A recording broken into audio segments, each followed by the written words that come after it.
must be our goal and our guide. And all that we strive for as a human family, dignity and hope, progress and prosperity, depends on peace. But peace depends on us.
Good morning, viewers. Thank you very much. Welcome to Punchline Africa Television. This is a Good Morning Show, broadcasting all the way from the Political Command Center and across down in Kenya, Nairobi, is none other than the legacy trained lady. And thank you very much. Good morning, Sharon Gitonga. Thank you very much, Dr. Matanga, and a very good morning to you right at the Political Command Center in Nairobi, and to all our viewers who are watching us, whether it's the morning, afternoon, or evening. It's a pleasure to be part of this morning show. Good morning. Sharon, as I prepare my microphone, can you tell us what actually excited you over the weekend? Thank you. Thank you, Dr. Matanga, for that question. I think it's been quite a busy weekend, especially when you talk about, the political trail. So much has been happening, and exactly what happened yesterday. At Kirinyaga, there was actually a shutdown. If you actually went there, you'd think that elections were actually happening they are happening next week. And I think what happened was, a clear indication of politics of, dishonesty and betrayal. And, all eyes are on the UDA camp to see how they're actually going to conduct the nominations. I had the deputy president talking about, he's going to make sure that he's going to conduct a free, fair, and credible, and a democratic nominations. But I don't know how that is going to really pan out, given that he's been on the spotlight even at Jubilee. That is the reason as to why we lost very formidable leaders. Talk about Kabogo and the likes of Kabando, Kabando. So I don't know how that is going to pan out, but we are waiting to see how this is going to happen, especially at the nomination at the nomination level, because there is so much conflict of interest, and not just even in Kirinyaga. When you look at Nakuru, the likes of Susan Kihika. So I don't know how this is going to pan down to see them conducting a free, fair, and credible nomination, as he said. So there's so much that happened, but I think that is something that really was actually raised eyebrows. And the other thing is that, of course, the new Omicron variant that is with us. And I think probably we'll be talking more about that. So I think those two are the major things that, have really caused jitters. Thank you, Dr. Matsanga. Thank you very much, Sharon. You will be taking on the Social Africa show. And from today onwards, I would like to see you research into the Social Africa show. Together with me, we shall be hosting the Social Africa show in the beginning of this towards in our mobile units that we have across the country, stationed across the borders, to see the situation as it pans up or it pans up. So be prepared with your Social Africa show. Wherever you are during these days of Christmas, in this next month, we shall, as people talk of launching. I am the first person online television. When I started this online television 6 years ago, there was none in Kenya. Nobody knew that we could use technology to be online. They only knew how to be fixed on television set in their bedrooms. But thank you very much. We have come from far. We have struggled. Therefore, we are going to be doing good miracles starting from December, about 7th, 10th. We shall launch our new shows that will bring in people worldwide connected. What happened to me, or what pulled me out last week, is the question of lies. And I've written an extensive document on why I think lies, politics of intrigue, of spinning masters, can cause Kenya the greatest damage. And I've looked at Ruto's lies. Even when Ruto talks of that he has spent time 30 years fighting a presidency when he was part of the presidency. Surely, what has come out of us? What has killed us? Why are human beings in Africa not honest? Why are human beings in Africa not honest? Why do they tell lies? But what came out for me is the type of lies that Ruto brings in. He tells a lie and the lies, and then the Gulf people, the Kenyans, the ignorance, the politics of ignorance. I think it is Shakespeare who said, Lord, Lord, Lord, Lord. I share the sentiments of Shakespeare. Oh, Lord, Lord, Lord. Then, you know, Ruto tells a lie and everybody goes on cheering. Ruto was one of the people brutalizing people in the Moi regime. And it should be told, some of us who suffered some of the wounds of Moi regime must resist if he wants to come and tell people he's clean, because of the younger generation that is wound hooking to go to his party. I'm a Ugandan, but I suffered several wounds of Moi regime. Yes, I was detained twice in Nyati House. And I think one of these days, people have to, when the campaign starts, let Kenyans come out and speak out their minds to heal. Don't tell more lies. So here we are. Good morning, Africa. Across Africa, let's begin with the Kenyan newspapers. That thing of lies touched me. Welcome to the show, Daniel Wesonga from Nairobi, Kenya. This is the Political Command Center.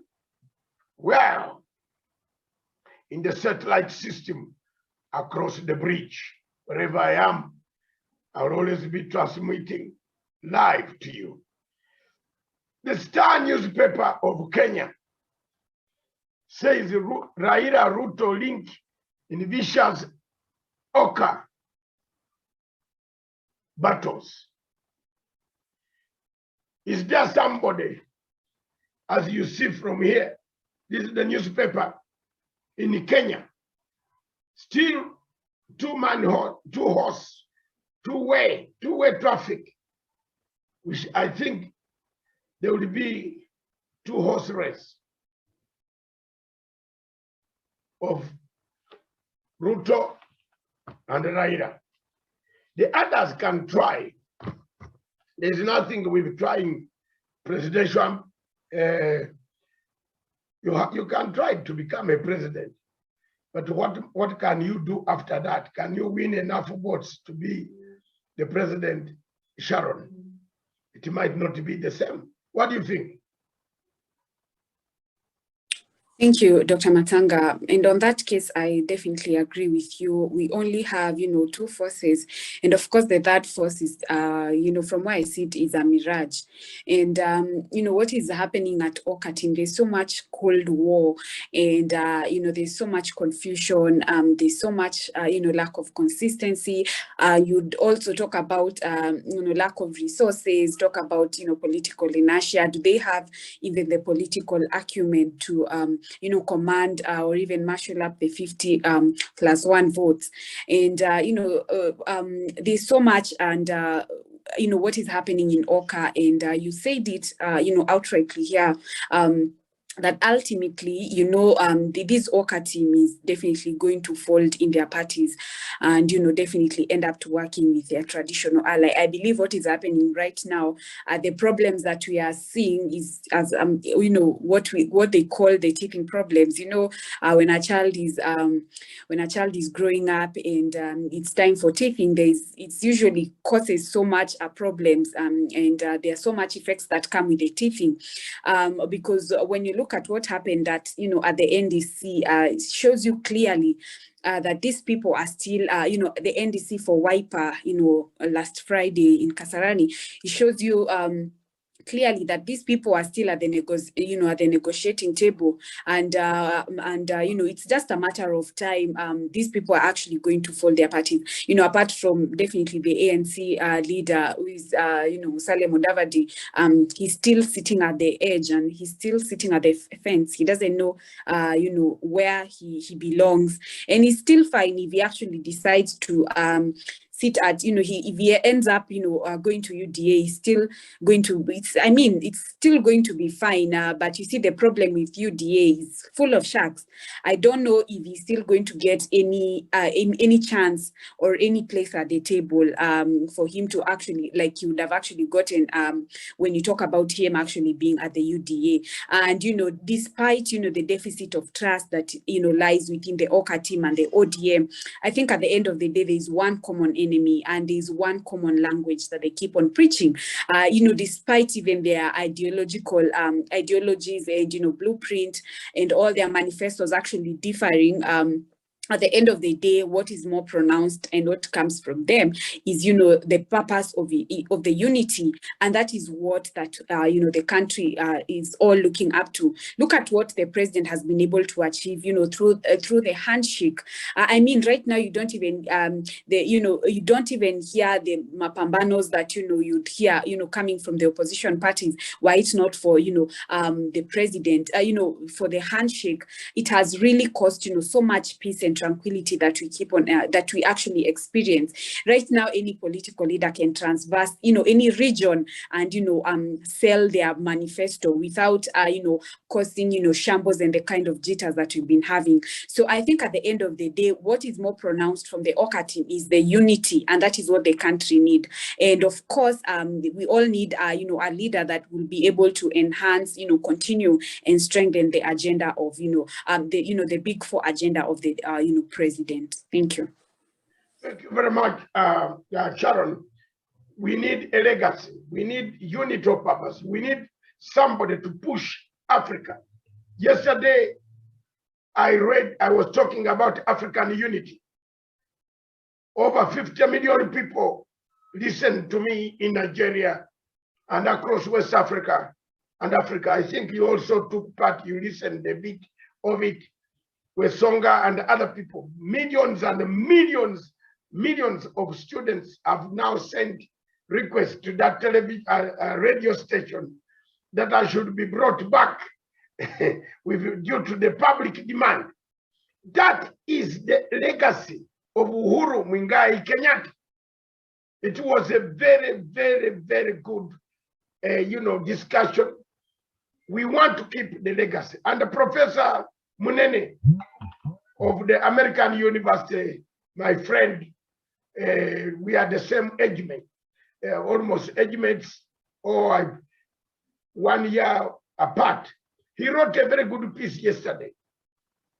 Uhuru's legacy in foreign affairs, in the foreign international relations, international approach, the investments, the telling of the people.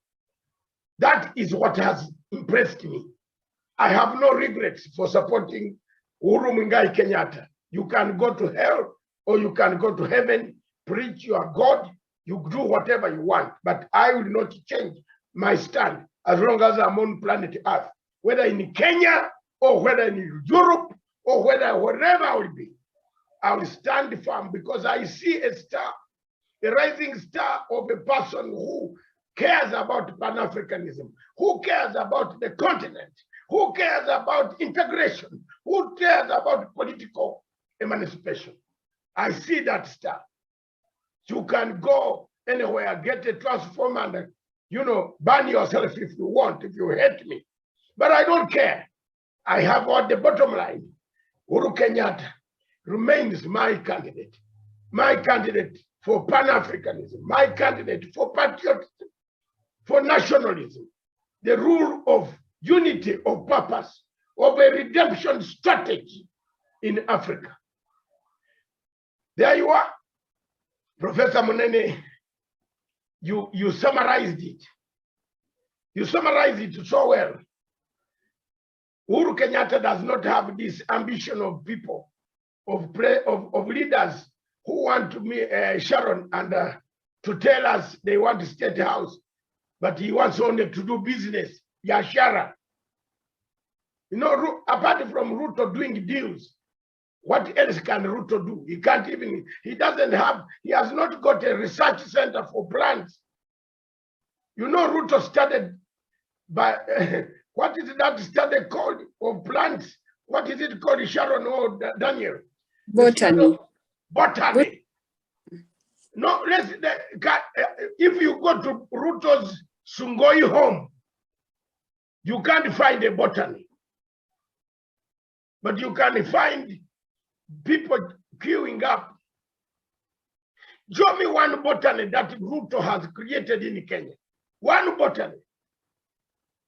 The study of plants so that trees can come. The materials that they cut from his shacks, which he recycles. Where do they come from? From trees.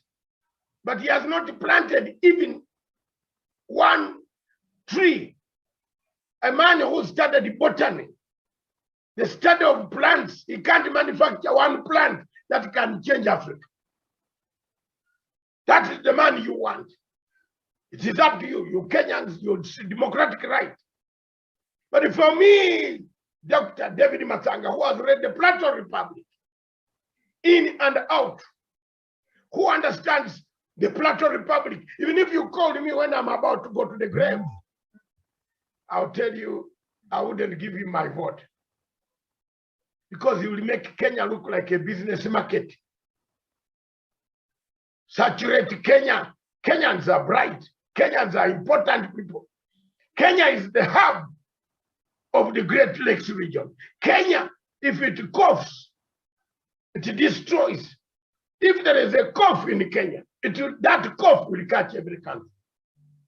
Kenya is the pinnacle of this great region. Uhuru Kenyatta has set an example. You can blame him on some.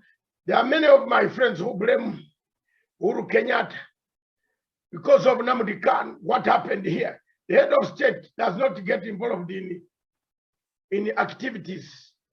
Some of them, even in Nigeria, people are kidnapping people.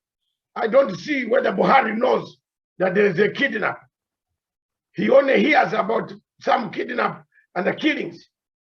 But he has no bad intention. He did not have bad intention of doing anything, because I see a lot of our viewers, when a case is in court in Kenya, we cannot comment on it, Sharon. This case of Nnamdi Kanu has been put in court, and it is in court. And let Biafrans know, don't lose friends like Masang. I'm a great friend. I saw the overwhelming joy yesterday on a radio station, which is one of the most popular radio stations. My Jesus Christ, millions of people poured there, and they say, bring that, extend the hour. Because I was telling the truth. Unity of purpose in Africa, in Kenya, is very important. That's why you see Sharon, Wesonga, the panel and our viewers, Uhuru Kenyatta is building a foundation for unity of purpose. If you don't agree with him, then you are an enemy of the people of Kenya. If you don't want unity, then you will go Ethiopian way. Have you seen the type of war that is in Ethiopia? The type of war that is in Ethiopia is exactly the type of route that Ruto wants this country to take. And it won't be long if you go the type of route where he has brought dynasty and hustler. These people will fight sometime, somewhere. Some people will come and think everybody has cheated. There are so many millions of Kenyans who have made their lives honest. They have not stolen a penny from the government. Neither have they taken any money from the government.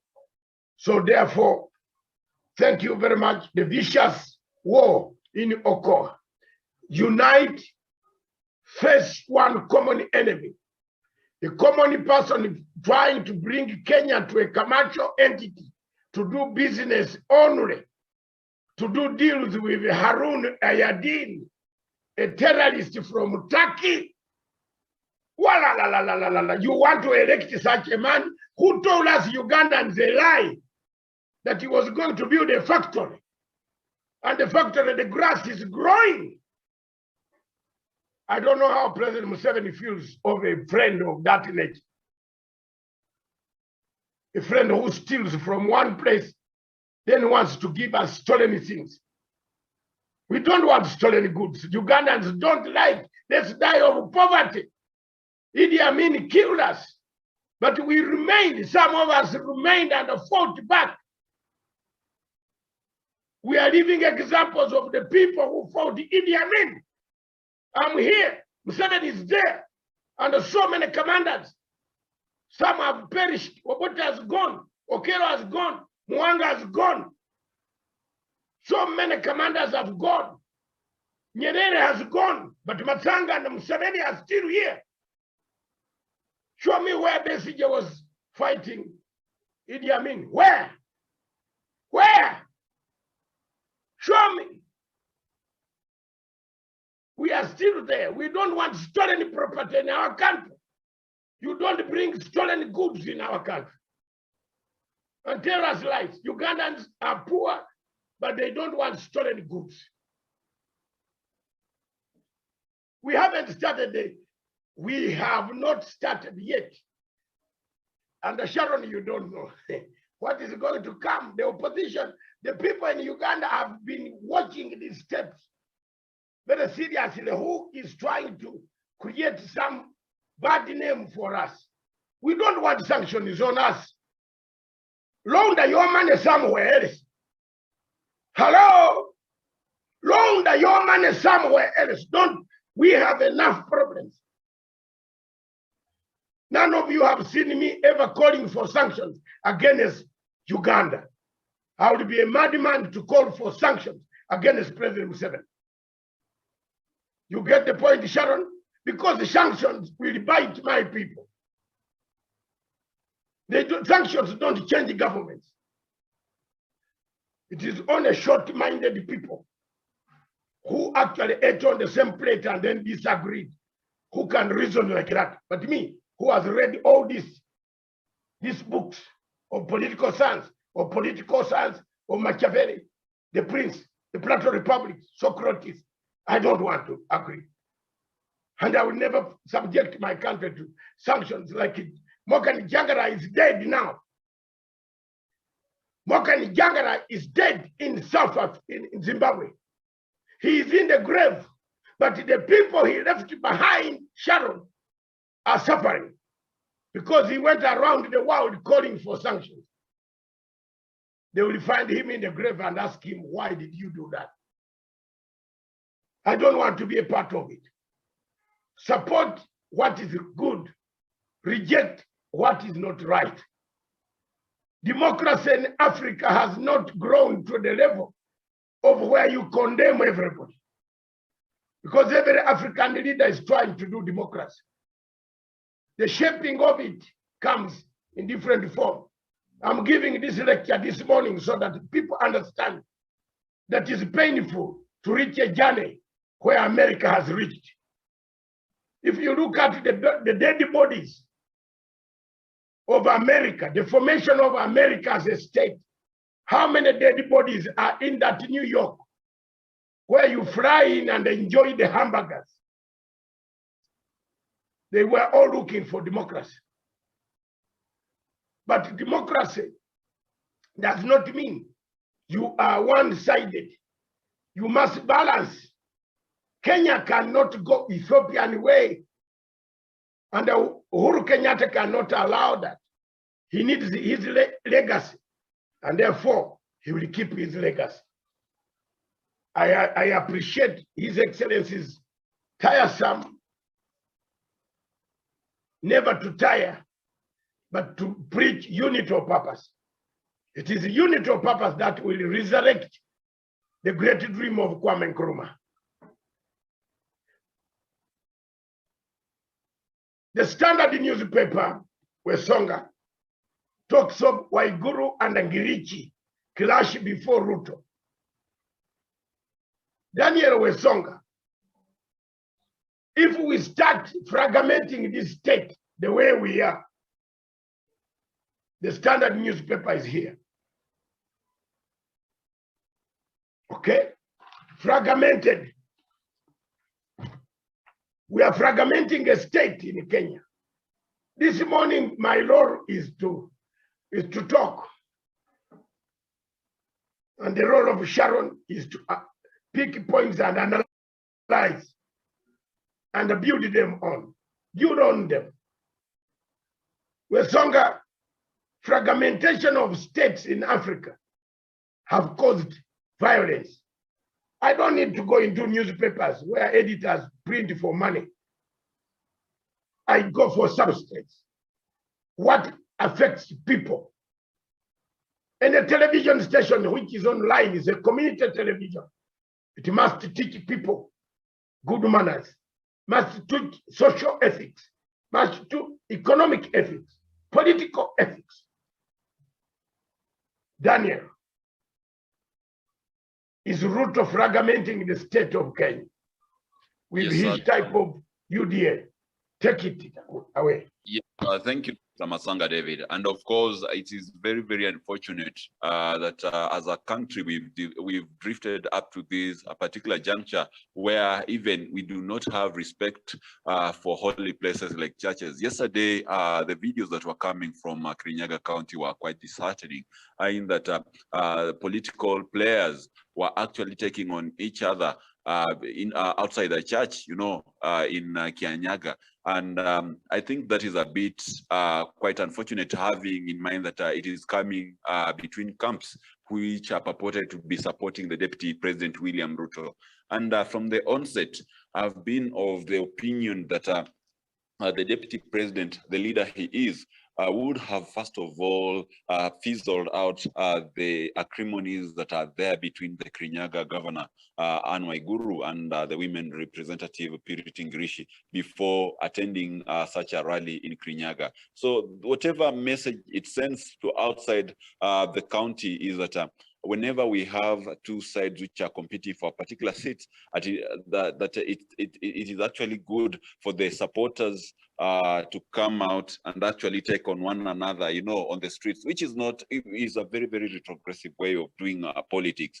And as per your question, I believe the Deputy President has actually fragmented this country in that we have deep divisions. And unfortunately, these deep divisions are coming from the backyard of his boss, President Uhuru Kenyatta. So this is a man who has total disregard of whatever comes of his friends' backyard, causing a lot of people to fight one another, causing a lot of divisions between families in those backyards, and just for the selfish reasons of him becoming the president of this country. I think that is very, very unfair, and it's very, very disrespectful of President Uhuru Kenyatta, owing to the fact that the president is still in office, and over again, he has called on his deputy to avoid premature 2022 campaigns. And this was actually the basis of their fallout in early 2017, because the deputy was not patient enough to wait upon his boss to endorse him later once they are done with the Big Four agenda. And this is a man who actually has the audacity to go out there to say that the handshake has derailed the Big Four agenda. When the handshake actually came in to salvage the situation, the Deputy President was abandoning his duties, going out there, leaving everything to the President. And at some point, even he was not actually just campaigning, but getting his allies on board to derail the Big Four agenda by actually poking holes into whatever good work that President Uhuru Kenyatta was doing. Just the other day, he was inciting the people of Mount Kenya region to say that they cannot eat roads, they cannot have roads for dinner, they cannot put them on the plates and the tables. And yesterday, I was really, really perturbed to see him actually highlighting some of the infrastructural projects that have been accomplished by the Jubilee government under President Uhuru Muigai Kenyatta. And he was actually promising more roads, which I believe he doesn't have the capacity to deliver on them because he has not been working. He's a ghost worker in the government of President Uhuru Muigai Kenyatta. So to me, I think Ruto's hypocrisy has divided this country than it has united. And far much worse, he's still actually antagonizing the efforts of the president to unite this country, to leave behind a united country through the handshake and actually pushing the agenda of unity, first through BBI and secondly through the Azimio la Umoja, which is being propagated by the former Prime Minister Raila Odinga. So to me, I think Ruto is a politician who thrives in divisions and fragmentations, and that is where Dr. Matsanga, I can authoritatively say, he has taken this country. This country is more divided today because of Ruto's divisive politics, starting from 2013 and even way back through YK92. And today, he is hoping to actually capitalize on the same divisions to actually ascend to power. And that is why he could not be actually be very stern with the Waiguru and Girishi, just telling them that you have, first of all, if you want me to come to Kirinyaga County, you have, first of all, to iron out issues that you are having locally before I can be able to visit your area. But what was he doing instead? He went there smiling, grinning from teeth to teeth, you know, just showing that as a leader, he tolerates politics of violence. And when people are fighting over him, is when now he takes pride over it, which is very, very retrogressive, Dr. Matsanga. And to me, I think it is high time the people of Mount Kenya smelled the coffee and rose up to the occasion and realized that this outsider, this stranger, cannot come and cause a lot of chaos and wailing between families, divisions amongst people who have stood together since the days of Mau Mau, only for a stranger like William Ruto to come and cause divisions. Today, the people of Mount Kenya are fighting whenever we have political functions, something that was never known in this particular community. And therefore, they need to sit back. They need actually to brainstorm and see where the rain started beating them. And let them not feel like President Uhuru Kenyatta actually is benefiting by calling upon unity in this country. Like you've said, Dr. Matsanga, President Uhuru Kenyatta is not vying for any political seat. He might as well choose to go for a very, very quiet retirement like his predecessor, Mwai Kibaki, did, you know, just to relax and focus on whatever retirement will bring forth onto his schedule and avoid any kind of active politics. And people who will suffer more are the same ones who are trying to defy him, people who are insulting him, and people who are trying to derail whatever little that he's trying to do for the community. I'm one of the strongest supporters of the BBI agenda. And I believe main agenda of the BBI in terms of unity was to leave even the people of Mount Kenya into safer hands. And it was actually to put an ink into paper of whatever the subsequent governments were supposed to do for the people of Mount Kenya. Mount Kenya, just like unlike any other region in the country, has benefited from the three presidents who have served this particular country. I can only liken it to the people of Tigray in Ethiopia, which had a very, very long time in terms of producing national leaders. And therefore, you saw whatever happened to the people of Tigray the moment the leadership, which was heralded by Meles Zenawi, ended. You know, the atrocities that the people of Tigray have seen. And that was more likely to happen, is more likely to happen rather, if President Uhuru Kenyatta leaves the government without leaving the people of Mount Kenya and the people of Kenya at large into safe pair of hands. And therefore, they have to ask themselves the question, like Elder Francis Atwoli asked, in whose hands will they be safe? In whose hands will their interests be taken care of? And with that in their mind, let them sit back and reevaluate these unholy kind of alliance they have formed with William Ruto, which is bringing a lot of disunity, which is bringing acrimony and is fragmenting their backyard. I submit, Dr. Masanga. Thank you very much, viewers across the continent of Africa. Good morning, Africa. Welcome to the Good Morning Show by Dr. David Masanga from the Political Command Center, somewhere on the satellites, using 3 satellite systems across the continents of Europe, Africa, and we are reaching you on Punchline Africa TV this morning. As people go to launch digital, we launched digital 6 years ago. Are you not joining me, Sharon, to say thank you? We were the first online digital platform. And as I said, in December, which is coming 2 days from now, we shall also relaunch a new version that will beat whatever versions the people are bringing, because they follow us. Even they stole our name. Some people stole our name, Punchline, because it was the only one online.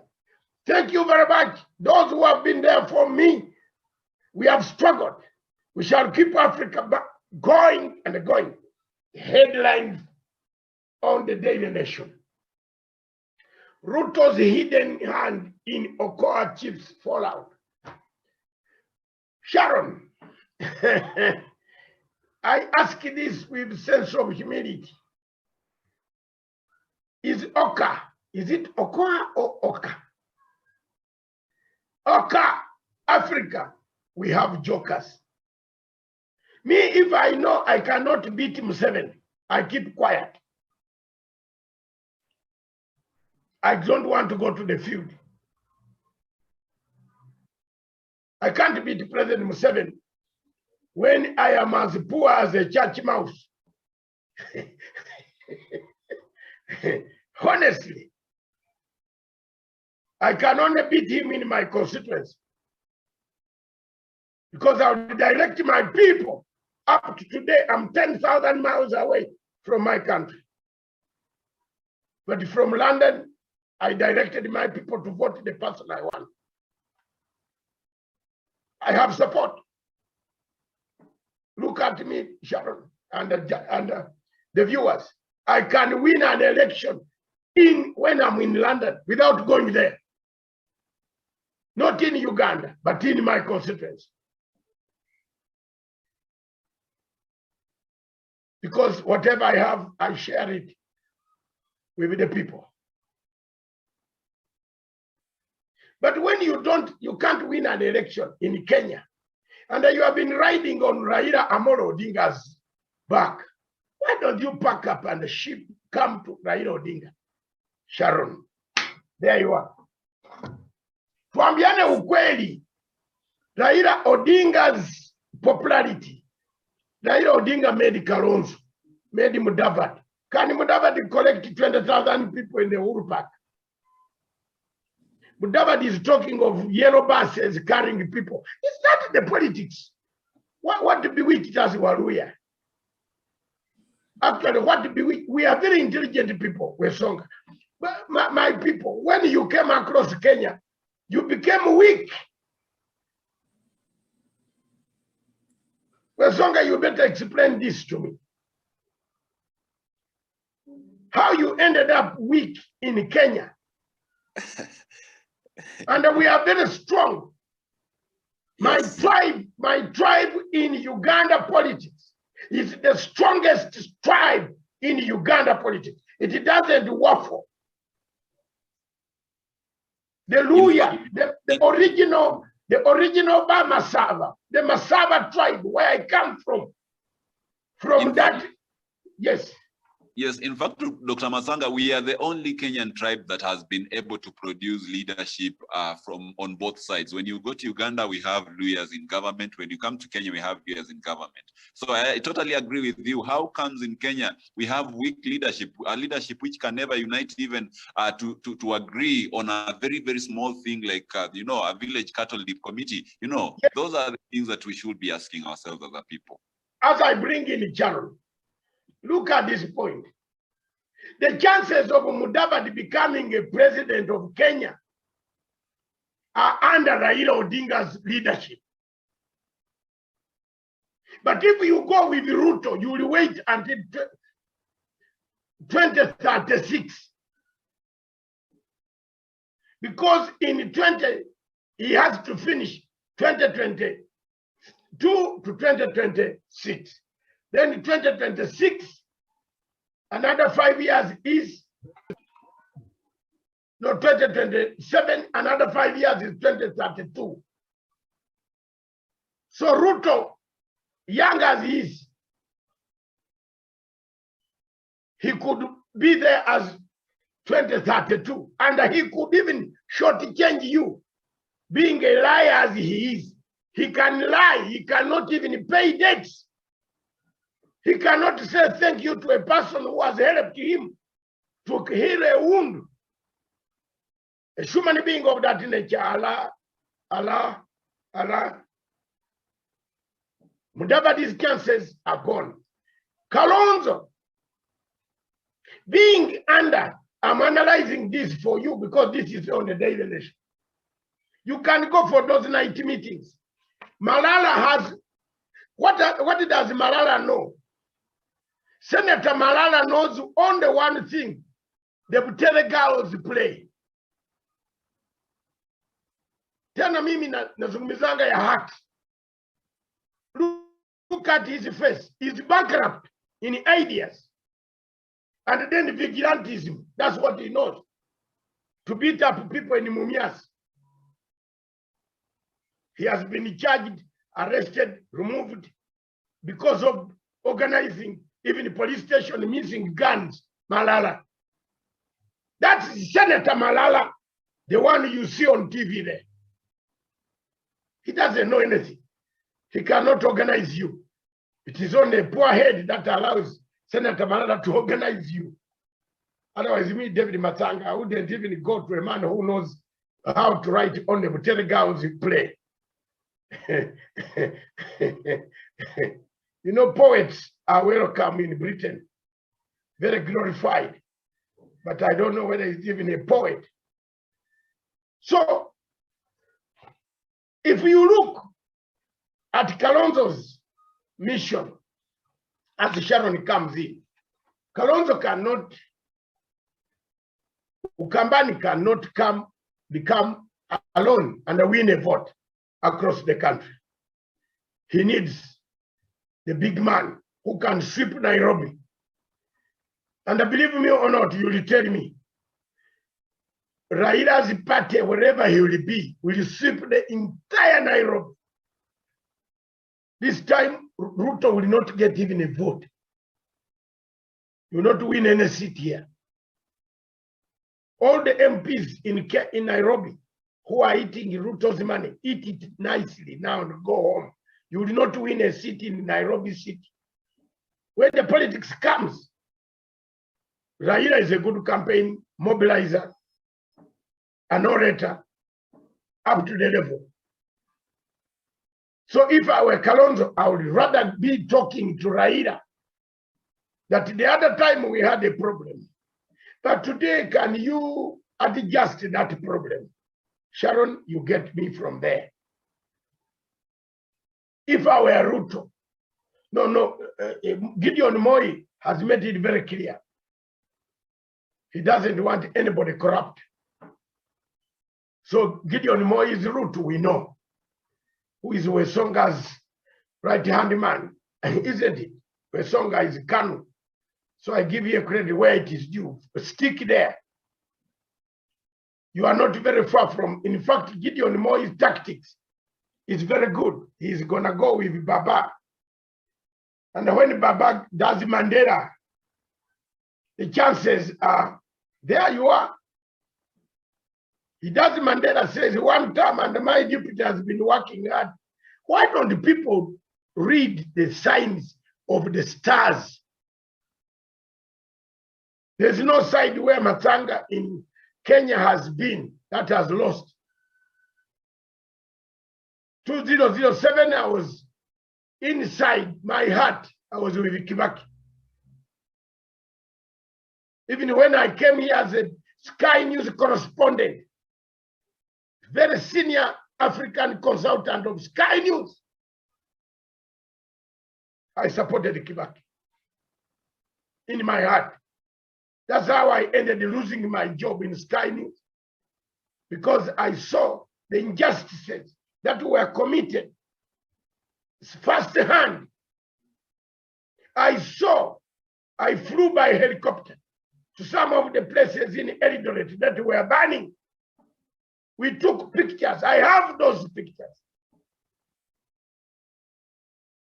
Serious pictures. People don't know how I ended up. I hated ICC. I had already come head on with ICC in 2005.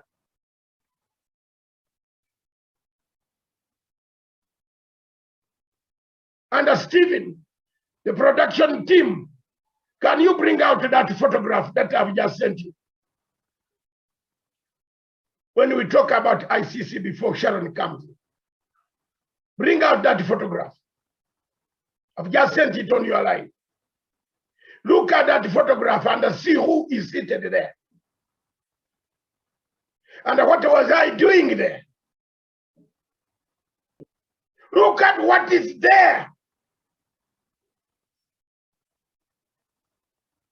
If I don't complain today, will I complain when I'm in the grave? Look at that photograph. That is the head. I went to fight for Rule 68 to be removed so that that Ruto can walk free. If this picture is not Matanga's, then go to hell and burn yourself. If that is not Kamau, ambassador, who is the PS of Foreign Affairs, go. If that is not Onyonka, then go. We were fighting. That's a panel of very high international experts whom we are fighting and addressing on Rule 68. Myself, I'm there. I spend my efforts, my energy to get Rule 68 so that this man can now go on insulting Uhuru Kenyatta. I did not do it for a reward. That guy there, you see? But he talks lazily. His talk is lazy. Lazy talk with this other one. This one here. I was fighting Rule 68. I swear God is watching up here. And Ambassador Kamau is there. Onyonka is there. Remind you of that picture. This is ICC. 5 years ago. I was defending, fighting. I was arrested by Netherlands police when people alleged that I had taken or touched Gladwell Otieno's body or private or Matiti breast, which was not there. The CCTV camera said, I only saw the t-shirt she was holding because she had put t-shirts depicting my friend Uhuru Kenyatta as a criminal who has killed people and Ruto as a criminal who has killed people. I fought for these people, for this man here. But today he's again on it. He's on the trail. He's on the trail again. He's again molesting. He's again doing the same thing he did in 2007.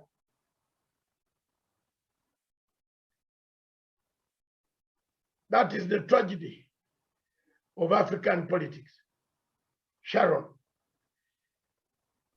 if I were you, which side would you go? Ruto's, be honest, Ruto or Raila? You want to become a president tomorrow. You go to Ruto's side. Mr. Mudavadi, you are listening to me and your advisors are listening. I know many of them watch. Later on, play these clips for you. Look look at the fight I took there. And there is something in Kenya that I want to alert, to warn some people.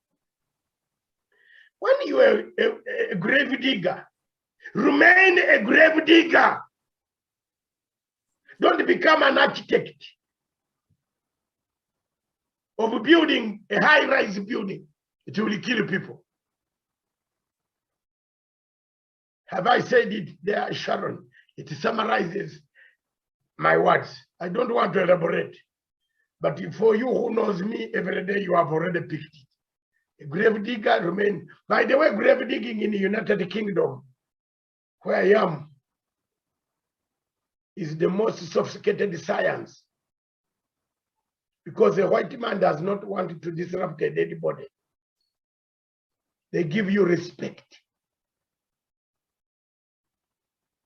So to get it to become one in Croydon Cemetery or Camden Cemetery, like a Professor Wachikoya, who was digging graves in Camden Cemetery, I removed him and I said, it's un-African for you to dig, graves, come and work at my nightclub in London, Thornton Heath, as a bouncer. It's very, very strong. So it is a very big science. I'm happy that the professor knows very well.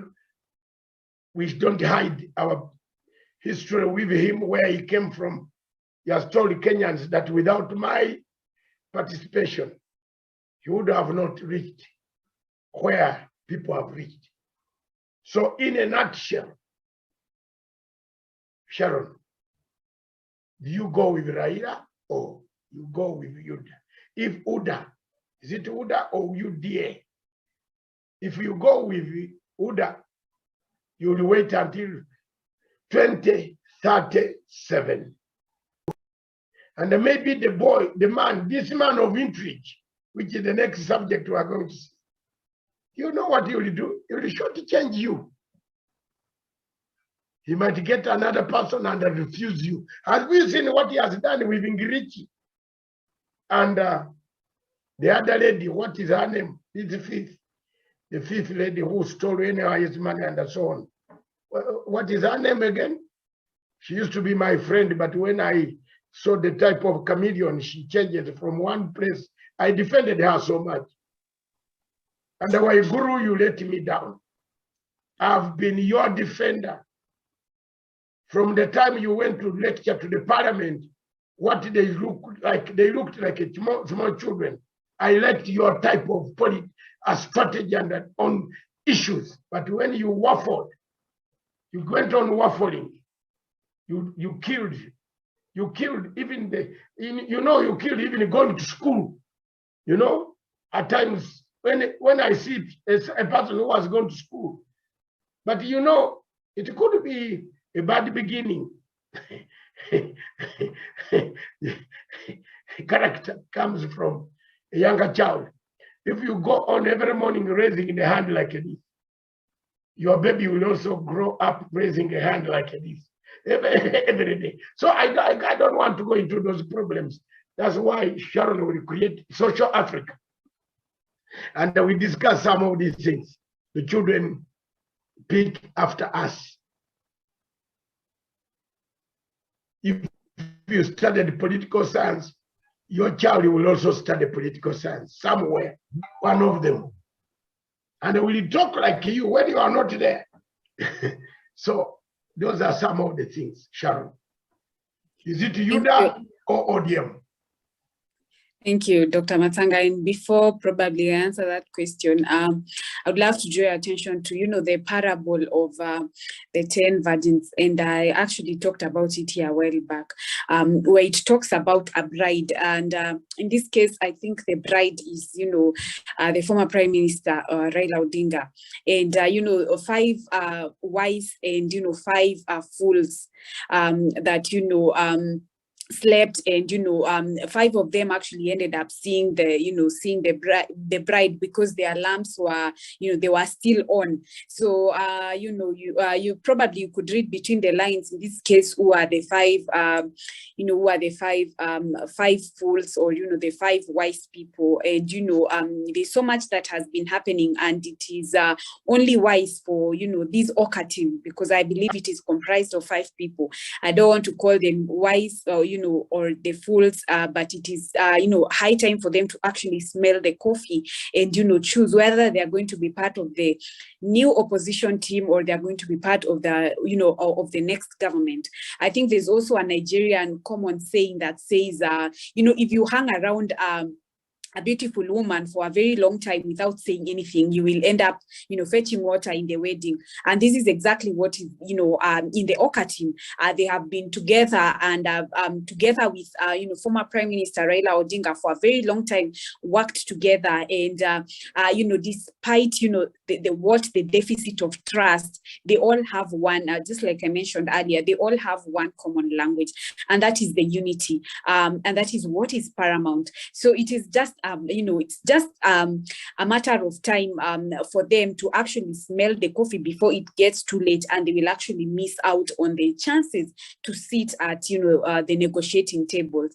You also brought out a very a very good aspect about each individual of the Oka team, and that is something that I've also been trying to follow up very keenly. When I look at Kalonzo Musyoka, we cannot sit down and lie to him that Eastern Province belongs to him. As we speak, all the governors in the Eastern Province have folded, shelved off their presidential ambitions, and right now they are speaking one common language. And you look at Kivutha Kibwana, you look at Charity Ngilu, and Governor Mutua. All those people have outrightly and openly declared their support for the former Prime Minister Raila Odinga. So how does this actually pans out with Kalonzo? I remember a by-election that was actually conducted in Gomasumba ward in Makueni County, and apparently even Wiper Party could not marshal up that kind of an election. So how what are the chances for him actually going by the Eastern Province that he keeps on saying that it is his own backyard, and if that actually fails, we don't even talk about all these other 47 counties. How much has he been able to transverse and even interact with the grassroots? How has he been able to quote Mount Kenya, now that it is a key concern to each and every person, given that it has its numerical strength and huge formidable force. So there's so much. And for this Oka team, when I look at someone like Wetangula, as we speak, ANC party, the deputy party leader, that is Richard Onyonka, has also defected to the ODM, and I think even the Secretary General Wetangula was talking about single ladies, how he's gonna support the single women, single mothers rather. I don't know if those are the economical issues that we are facing. And earlier on, Dr. Matanga, you talked about Ruto not being able to, when you talk about climate change and when you're talking about botany, and that is something that really caught my attention, given that we're actually talking about, climate change. And I've not had so many leaders, rather apart from, Raila, talking about climate change. Ruto the other day was in Mau forest, and he was telling them if he's actually elected, he's going to make sure he fences around the Mau forest, not forgetting that, a while back he was in the same Mau and saying that, that rains, rains do not bring forests, rather, that forests actually do not bring rains, but rains, bring forests.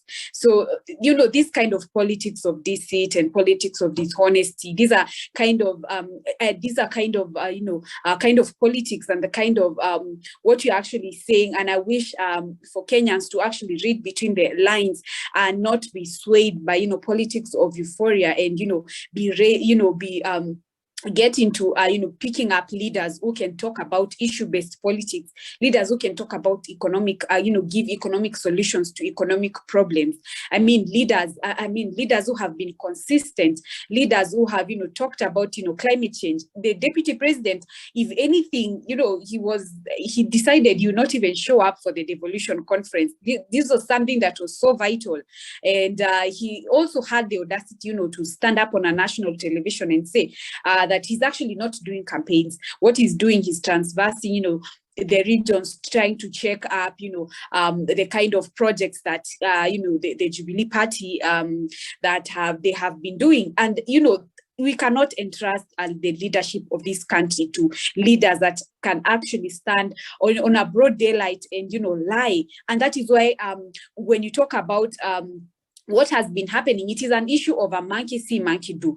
If we talk about the arsenry, and that is the banning of schools, if these are the kind of leaders that people are seeing, in national televisions, trying to see, that is why we can, they are seeing what the other leaders are doing. They are lying, they are trying to orchestrate violence, and nothing that is being taken against, anything that is actually being taken up against them. So these things are, this kind of even banning of schools, it's about, monkey see, monkey do, what they are seeing other leaders doing. And, if a leader can stand up and lie, on a broad daylight and in black and white, because at the end of the day, we might, come here and talk, but at the end of the day, our voters are the ones to decide.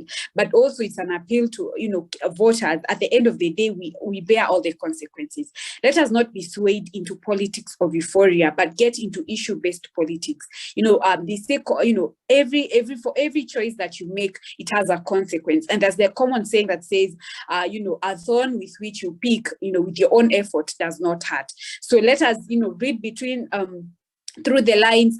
Let us see leaders who are about, changing this economy, revamping this economy, and leaders who are about, issue-based politics, leaders that if any region they go, they talk about the issues that are actually affecting and how they plan to revamp on that. Leaders that are talking about corruption, because that is another stem of cancer that is ailing us.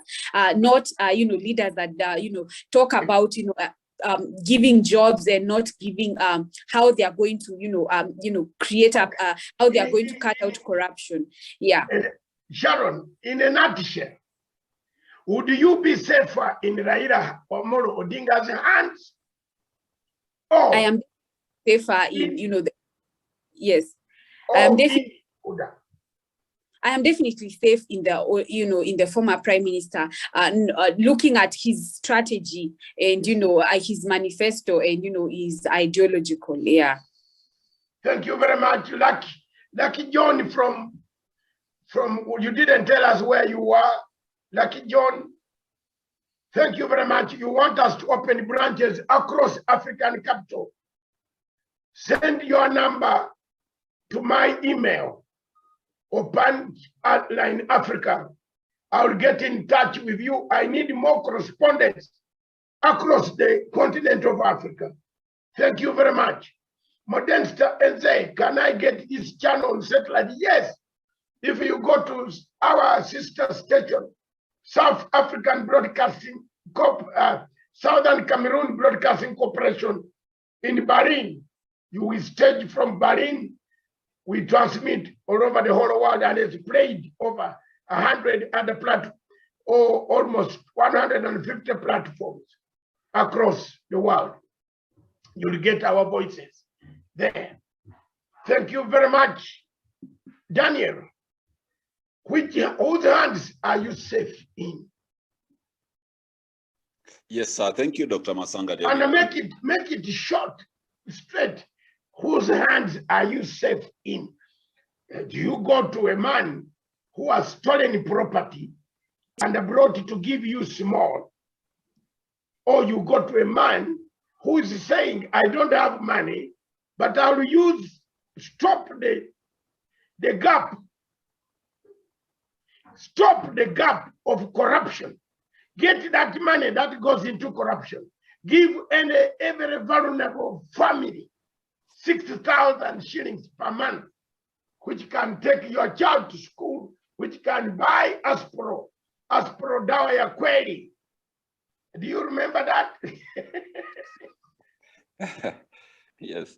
Yeah. So thank you, Dr. Masanga David. And of course, here we are having two men who are competing, both who have a very, very vast experience in the Kenyan political arena, and both who have served in public office in a higher office.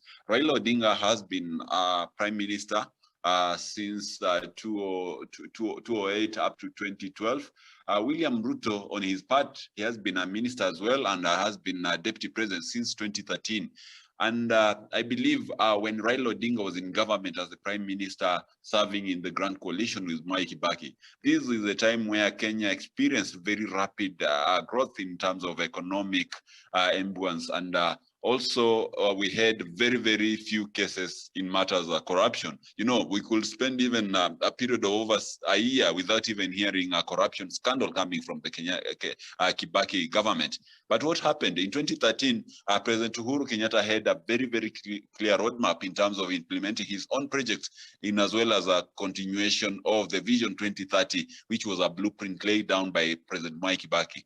But as per President Uhuru Kenyatta's own confessions, is that in 2013, there was massive graft in government. There was massive looting of public resources. And that is why he actually credits his second term to whatever infrastructural development that we are seeing across the country today. So in essence, when William Ruto was so close to President Uhuru Kenyatta's leadership, there was massive corruption and there was little in terms of service delivery. And the moment he has been sidelined out of government, it's when actually we are seeing massive infrastructural development again kickstarting and going at the moment. And that is happening ironically when we are having now Raila Odinga as the handshake partner of President Uhuru Kenyatta. So that puts the two in stark contrast of one another. One as a progressive development-oriented leader, another one is a politician who is so full of self-aggrandizement and self-primitive accumulation of wealth. So to me, Raila Odinga and William Ruto are like light and darkness. And of course, between light and darkness, I'll always choose light over darkness. So to me, I am safe with Raila Odinga. I'm not at any particular moment thinking of going to the wheelbarrow. Oh, a man who said laptops will be the answer today uses wheelbarrows to be the answer. On that note, Sharon, we take a breather as we look for our coming up on next is Dr. Masanga, the editor, is the editor's memo.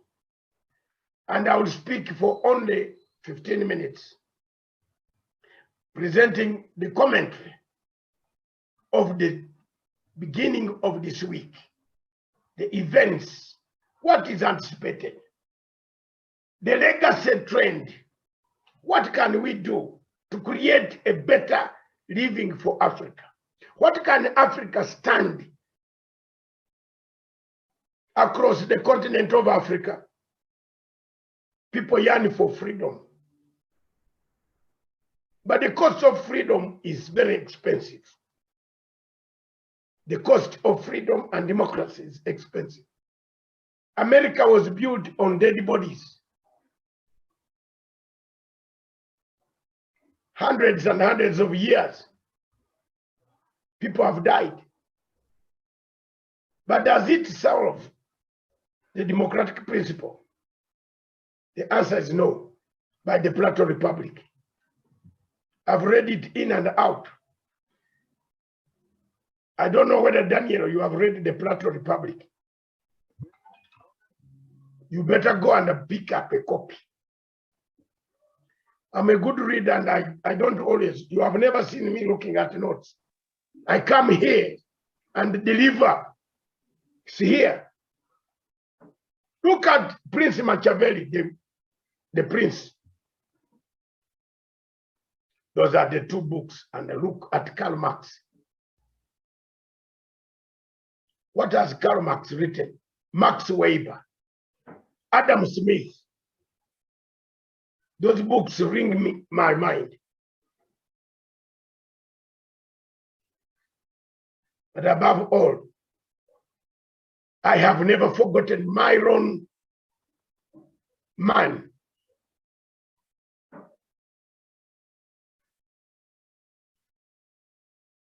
Max Clifford. Sir Max Clifford, a great friend of mine in Britain. I used to go to his house in Slough for some few talks, lessons. There is something that Max Clifford told me, the late, that if you want to defend, and that there's something that Sharon should take, and Sharon, open up your window.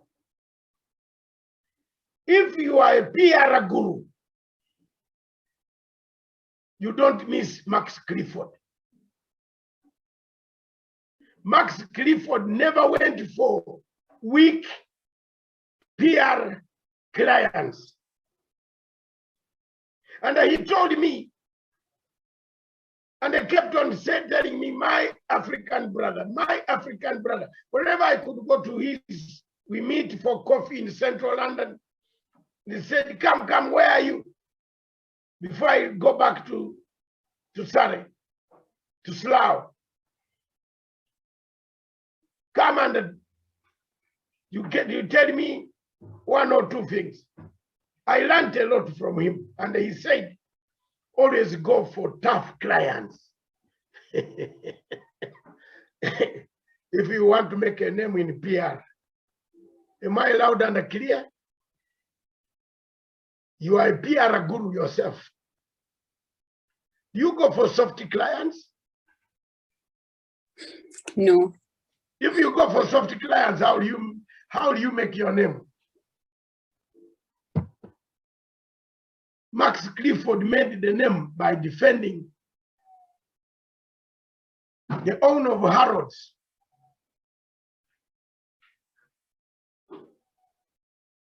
Against the empire, Commonwealth Empire. Fayad. He made lots by defending ministers who resigned because of scandals. And it is him who inspired me, told me, the war in northern Uganda is a tough one. Don't be shy to speak out. That in 1998, when Clinton came to Uganda, I stood firm. The only man on planet Earth, Clinton is still alive. You can Google that video on CNN. Wesonga, you are good. I want you to Google that video with Simon Mann or Simon somebody. That Google, Clinton, Matsanga, and the President Museveni. We are on the show in 1998.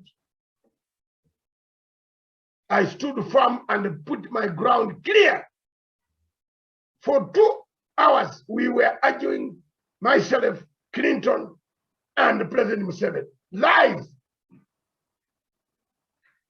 about the war in northern Uganda, where I said, time has come for us to seek alternative ways of resolving the conflict.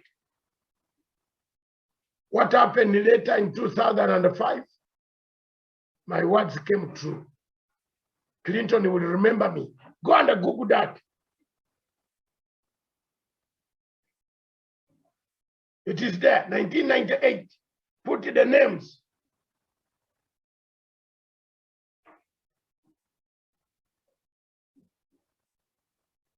Put the names. You will find it, Wesonga. And I want you to bring it out. You will see the whole clip of how I reasoned about conflict in Africa. So always in PR, remember that the legacy trained lady from Nairobi, take it from me, always go for tough clients. Don't go for a client that everybody is running to. That's why you see Ngirichi and the Waiguru and they are clashing. Why are they clashing? Because none of them are hardcore clients. They are just parasites. They are parasites trying to earn a living. Waiguru wants to become the deputy president to show people that she's a woman beyond her level. Therefore, she positioned herself. But can Waiguru get votes from, can Waiguru get votes from the mountain? The answer is no. Even people in Kirinyaga will not vote if you put her as the vice president or deputy president. You lose your vote very early in the morning. Thank you very much. Wesonga, I leave you with that task of looking for Matsanga interview on CNN with not Christiana Amapo, but with another guy, Simon, and a Clinton Matsanga Museveni interview in CNN. You know you're a man who always looks for facts. And believe me or not, you will get that video. Yes, Doc. I think I have even ever come across it sometime early last year. I'll try and go and bring it on. Let the people know, because there are some people here who think that, oh, this man came from nowhere. No, I've struggled for freedom. I've struggled to bring back political parties. The one-party state collapsed under my pressure and my tongue. Go and look for all the BBC, yes, transcripts with Robin White, Matsanga and Robin White. Go and look for them. They are there plenty for you, Sharon. You will see the Matsanga and Robin White interviews. I've struggled. While people were eating on the same plate. And now they want to tell me a lie. They want to tell us a lie. You ate, you left, because the plate was removed.